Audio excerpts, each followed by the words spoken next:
Dating beyond 30 is strange. You're too old for the seduction games, yet too young to quit. That's when I tried a local dating app recommended by a friend of mine. I matched with a 29-year-old girl named Claire. She was a brunette with big green eyes and a charming smile. We met at this charming, small cocktail bar down the block. At first, I assumed it would be awkward, like every previous date I'd been on. But Claire, well, let's just say she seemed different. When I got in, she was already waiting for me at the table, dressed in this cute red skirt paired with a white tank top. She smiled, and I smiled back. We hit it off instantly. She was smart and witty and made good jokes instead of boring small talk. And she listened. What more can a man ask for, right? After a couple of drinks, I asked if she wanted to return to my apartment. She did not hesitate. I live alone in a decent flat on the top floor with an open layout. When we entered, she complimented the artwork, lighting, and even my playlist. But then she glanced at my bookshelves, which were mostly empty other than a handful of books. You don't collect Labubu? The what? Labubu. The designer toys? You've never seen them? She got out her phone and showed me her wallpaper. It was of a wide-eyed, sharp-toothed small creature that resembled a hybrid between a rabbit and a goblin. She then started scrolling her album and showed me photo after photo of glass cases loaded with toys. They were of various colors, sizes, and expressions. Some were smiling while others were snarling. I have over 70, and each one is unique. I tried not to laugh. Unique? And these things? Honestly, they resemble devil rabbits. Probably the creepiest toys I've ever seen. Suddenly, her smile faded, her eyebrows furrowed as if I had deeply offended her. They're gorgeous. Simply don't get it. I shrugged and thought the best way to diffuse the situation would be to play cool. Okay, sure. To each their own. She stared at me for a second, and I could sense something had changed in her. She was no more the person she was last hour. How can you not like them? She inquired, as if she was giving me a second chance to rethink. I chuckled. Honestly, if I ever saw one of those in my house, I'd probably burn it. That was the exact moment when everything went awry. Her expression went blank, her pupils dilated, making her eyes scarier. She stood up slowly and walked to my kitchen counter without saying anything. I watched her pick up the sharp knife that I had left out while cutting limes earlier. I laughed nervously. Okay, are you doing something right now? 'Cause she shushed me, putting the knife on her lips. I brought you one. She whispered. What? She dug into her large tote bag and took out a miniature Labubu figure, jet black with scarlet eyes. She placed it on the counter, close to the knife. I wanted him to meet you. I felt my chest tightening. Okay, Claire, enough of your jokes. Put the knife down. She did not move. Her eyes twitched like she was trying too hard to control herself. Then, in a low, shaking voice, she spoke. He heard what you said. You should apologize. I backed up, totally furious now. I'm not apologizing to some crappy toy. Just Miss Psycho is obsessed with it. My phone was on the couch about 10 feet away. I tried to remain cool. Look, it's late. You should probably leave. She suddenly lunged. I was ready to dodge, but she sliced my arm open and then started screaming about how I should apologize to her Labubu. I lurched backward, nearly tripping over the coffee table. I grabbed my phone and locked myself in the bathroom. I stood against the door while she kept kicking and banging on it like some maniac. I dialed 911. My hands were shaking. I informed them that a woman I had brought home was having a breakdown and that I was concerned for my safety. She stopped banging after about a minute, but I did not open the door. I pushed my ear against the wood and listened. I heard whispers. Her voice indicated that she was speaking to someone. She had stopped yelling or screaming, just whispering. It was terrible. 10 minutes later, 2 police officers arrived. As they got in, I opened the bathroom door just enough and pointed them at Claire, who was now sitting on the couch. clutching the Labubu to her chest like it was her forever treasure. The officers warned her, and then one of them cuffed her. She was bleeding from her hands from thumping on the washroom door too hard. There was cotton everywhere on the couch as she angrily stabbed the pillows. When the cops were taking her away, she kept yelling, "How could anyone hate Labubu?" Her voice echoed in the corridor, louder than it should have been. I came out of the washroom and watched her leave. She did not look at me once. It was 3 weeks ago. The cops later informed me that Claire had no criminal record. She is clean, but she was a member of online forums with obsessive fan clubs that treated these toys like living entities. They believed she needed psychiatric evaluation. Claire said, in her defense, that the Labubu line became her new purpose. They told me I could press charges against her, but I didn't. I knew they would send her to some mental institution anyway, so what's the point in making things harder for her? After all, she is sick, because any obsession that erases your sense of reasoning is a medical problem. I haven't heard from her since. I just hope she gets all the help she needs. And to all the Labubu fans out there, you guys better stay away from me. This happened last Saturday. I had just finished my first 2 weeks of college, and my roommate Liv was determined to drag me to my first frat party. I didn't want to go. I barely knew anyone on campus, and the idea of being surrounded by drunk strangers didn't exactly thrill me. But Liv had a way of convincing people. By 9:00 p.m., I was standing outside the Alpha Beta frat house, wearing one of her tops, trying not to look completely out of place. The party was loud and chaotic and smelled like spilled beer and sweat. Music blasted from massive speakers in the backyard. People were dancing, laughing, and playing beer pong. I stood near the edge of the crowd, clutching a warm solo cup of jungle juice, pretending to text someone, when I saw this guy sitting alone from the crowd. He was dressed in a green hoodie with hands in his lap and dangling his feet in the pool. While everyone else was trying to show off or hook up, he just sat there, watching. I don't know what compelled me to walk over. Maybe it was boredom. Maybe it was curiosity. Mind if I sit here? He nodded. Sure. He said his name was Mason. He was an art major and said he didn't really like parties, but came for the energy. There was something about him, calm yet uncomfortable. We talked about movies, tattoos, and the absurdity of frat life. He wasn't like the other guys here, so I let my guard down. And that was a huge mistake. Midway through our conversation, he rolled up the sleeve of his hoodie. Check this out, he said. It was a tattoo on his forearm, a creature, big round eyes, sharp teeth, tiny ears. It looked like a demonic rabbit, cartoonish but disturbing. This is Labubu, he said, touching the ink gently. I collect them, every version. We're kind of like soulmates. I tried laughing, thinking he was joking, but soon realized he was being dead serious. Oh, aren't those like creepy kid toys? He still didn't laugh. They're misunderstood. People make fun of them just to act cool. I gave an awkward chuckle and stood up. Anyway, I should find Liv. His eyes followed me as I walked away, but he didn't say anything. By midnight, the party was dying down. Liv had disappeared with some guy, and I didn't feel like waiting around.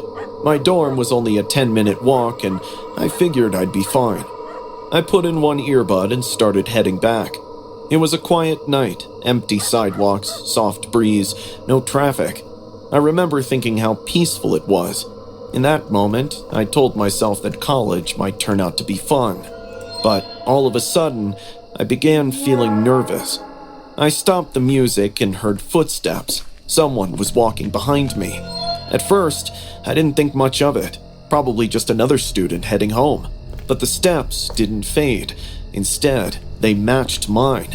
When I slowed, they slowed. When I stopped, they stopped as well. I turned around. Under a streetlight, maybe 20 feet back, stood Mason. He was wearing the same hoodie.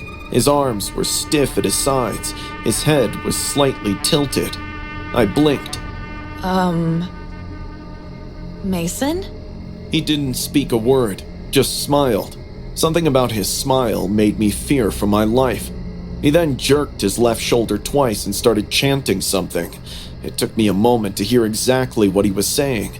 I listened carefully and heard him saying, "Labubu." He spoke like a toddler who just learned to talk. "Labubu." My stomach dropped. What do you want? I screamed while stepping back in caution. His footsteps picked up behind me. "You made Labubu sad," he called out. I didn't waste a second more. I turned and started sprinting.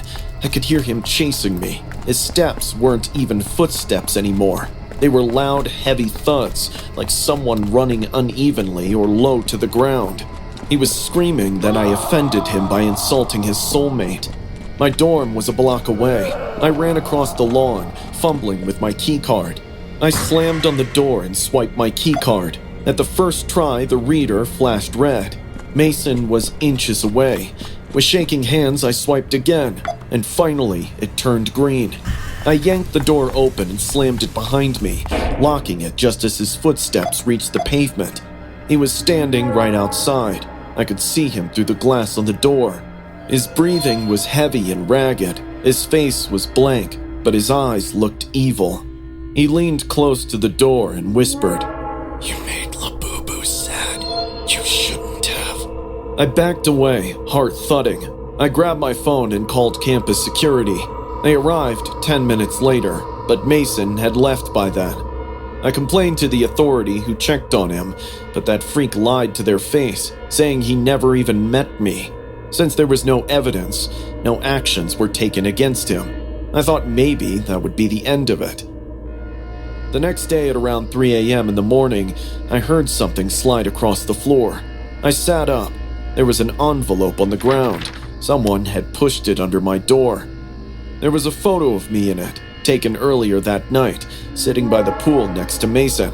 In the bottom corner, written in red ink, were the words, "Labubu remembers." My hands started shaking. I threw the picture away and double-checked the lock again. I barely slept. When the sun came up, I packed a bag and went straight to Liv's dorm to stay there for a few days. But this morning, just as I was leaving, I went back to my room to grab my laptop, and I almost screamed when I entered my room. There was a pink Labubu toy sitting on my pillow. Its wide eyes stared directly at me, its jagged teeth stretched in a grin that felt too real. I threw it in the dumpster and changed my dorm. I don't know what Mason wants. I don't know if he's going to make my life miserable now, but I do know one thing. I should have never laughed at Labubu. Grief makes people do strange things. It had been 3 weeks since we lost our baby. One moment, we were excited first-time parents. The next, we were sitting in a sterile hospital room under fluorescent lights, while a doctor gave us the worst news of our lives. My wife, Madison, sat there, not crying, just breathing heavily. She changed a lot after that. Most of the time, she wouldn't get out of bed. She would hardly eat or talk. I watched my wife slip into this fog I couldn't pull her from. I tried everything, cooking her favorite meals, playing the music she used to love, and even reading aloud from the baby books we hadn't had the heart to throw away. Nothing worked, until I brought home a blue Labubu toy. Madison jokingly said that we'd put it on a shelf in our kids' room and say it was their watchdog. So I bought it off a reseller and gave it to her in the morning. Suddenly, her face lit up like she came back to reality. She held it in her arms and hugged it to her chest like it was alive. It seemed like the toy filled this huge void in her. At first, I was relieved. Anything was better than the blank stare she'd been giving me. But over the next several hours, the comfort turned into something much worse. Madison wrapped the Labubu in a tiny blue blanket. In the afternoon, I watched Madison spoon-feed the Labubu applesauce. By evening, she had placed it in the crib that was meant for our child. I couldn't stand it anymore. "That's not a real child, Madison. It's just a toy." She turned her face at me, and for the first time, I felt scared of my wife. They were bloodshot and filled with disdain. Don't talk like that around our son. I froze. Maddie, that's not our son. Our son is— Stop! Her lips trembled, and for a moment I thought she was about to cry, but then her face twisted into rage. You're just like them. They said he was gone, but I can still feel him. Her breathing was getting rapid, and I feared she might do something hurtful, so I didn't push it further. I told myself it was the grief talks, that it would pass, that sleep would help. I was wrong. That night, I woke up to an empty bed. Madison's creepy lullaby was echoing all around the house. I followed her voice and found her in the nursery. She was patting Labubu like she was putting a baby to sleep. She even rocked it in her arms while continuing the lullabies. The atmosphere dropped down as I felt a cold shiver in my spine. The next day, things got out of hand. I could hear Madison talking to the Labubu in a hushed tone, like she didn't want me to hear her. You don't have to cry. Daddy will hold you soon. I promise. Daddy? I'm no daddy to some creepy-ass toy. I tried to stop the madness. I tried to take it away from her. Maddie, give me the toy. The second I reached for it, she screamed. She scratched my face and we knocked over the crib in the process. Her gaze changed immediately. She pointed at me, going full psychotic, and yelled, You're trying to kill him again! I backed away in shock. I should have called someone. I know that now. However, a part of me still believed that I could resolve the situation. So I waited for the night to fall. She calmed down by late afternoon. We didn't speak much. She sat in the rocking chair with the toy wrapped in the baby blanket, humming something under her breath. By 10 p.m., I was exhausted. I lay down and eventually drifted off. When I opened my eyes again, I couldn't move. My wrists and ankles were tied to the bed frame with strips of baby clothes, and Madison was standing right next to me holding a scalpel. I'd kept it in the emergency baby kit for cutting tags, medical tape, things like that. I'd forgotten it even existed. She leaned down and placed the Labubu on my chest. It sat there, tiny and motionless, staring up at me with those wide red eyes and razor teeth. What kind of dad are you? Your son has been crying for you all night. Madison, please! Her hands trembled as she raised the scalpel. I'll untie you if you kiss him. I saw one small window of opportunity and took it. I agreed. Madison smiled big once I said yes to her madness. She set me free, and together we sat on the floor rocking and kissing the Labubu like it was our child. I watched her laugh, cry, and then laugh again. It was terrifying and painful at the same time. I made no wrong move until she got up, saying she needed to put our son in bed. The moment she left the room, I called the paramedics. I watched them take away my wife for psychiatric evaluation. She became frantic after being separated from the toy in the hospital. They had to sedate her because she was kicking and biting everyone who came near her. After extensive consultations, the doctors suggested taking her to a mental facility in Florida because her violent behavior was increasing rapidly. It's been 2 weeks. She's still at the facility. I visit her every week, but she rarely acknowledges me. The doctors say she's detached from reality, believes the toy is the baby we lost. They gave me her things in a cardboard box. I haven't opened it yet, but I know what's inside, that twisted little toy. Every night, I swear I hear something scratching inside the closet, but maybe that's just in my head.